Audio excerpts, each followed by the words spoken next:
કલ્પૂસ home ટેસ્ટમાં તમારું સ્વાગત છે। આજે આપણે બનાવશું આઈસ્ક્રીમ। તેના માટે મેં જે 3 એંગલનું પ્રીમિક્સ આવે છે આઈસ્ક્રીમનું તે લઈ લીધું છે।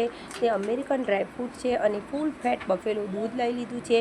પછી આપણે એક કઢાઈ ગરમ કરવા માટે મૂકીશું। તમારે હંમેશા ફૂલ ફેટ દૂધનો ઉપયોગ કરવાનો, તો જ તમારી આઈસ્ક્રીમ સરસ એવી બનીને રેડી થશે।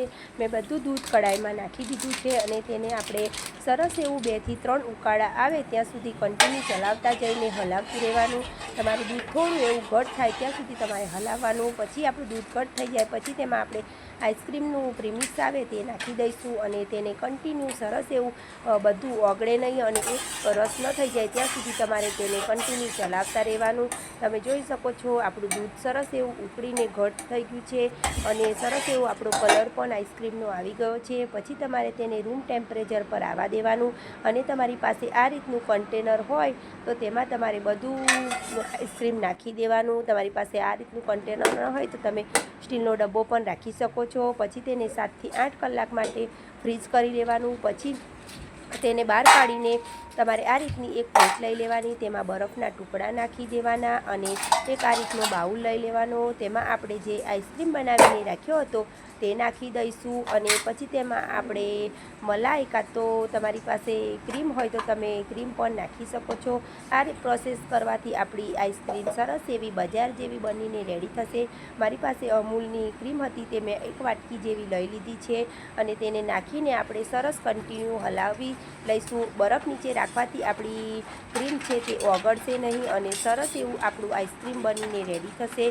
તમે જોઈ શકો છો અને તેનો કલર પણ સરસ એવો બદલાઈ ગયો છે અને આપણી આઈસ્ક્રીમ સરસ એવી ક્રીમી બનીને રેડી થઈ ગઈ છે। પછી આપણે તેમાં થોડા ડ્રાયફ્રૂટ અંદર નાખી દઈશું અને ફરી ઉપર થોડા સજાવવા માટે રહેવા દઈશું અને ડ્રાયફ્રૂટ નાખ્યા પછી સરસ એવું મિક્સ કરી લઈશું અને જે આપણે પહેલાં આઈસ્ક્રીમ બનાવી હતી તે જ કન્ટેનર આપણે પાછા લઈ લઈશું અને બધું બેટર તેમાં નાખી દઈશું અને ઉપરથી આપણે થોડા એવા ફરી ડ્રાયફ્રૂટ નાખી દઈશું અને થોડી તૂટી ફૂટી નાખી દઈશું અને ફરી તેને આપણે 10 થી 12 કલાક માટે ફ્રીઝ કરી લઈશું। જો તમારી પાસે સમય હોય તો તમે ઓવરનાઇટ પણ રાખી શકો છો। તમારે એ વાતનું ધ્યાન રાખવાનું કે તમારે 10 થી 12 કલાક રાખવું જરૂરી છે।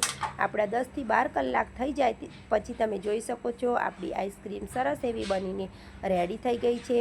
જો તમારી પાસે આઈસ્ક્રીમ સ્પૂન નીકાળવાની ન હોય તો તમારી પાસે આ રીતની કળચી હોય તેને પાણીમાં બોળીને તમે આઈસ્ક્રીમ નીકાળી શકો છો। આપણી બજાર કરતાં પણ સરસ એવી આઈસ્ક્રીમ બનીને રેડી થઈ ગઈ છે।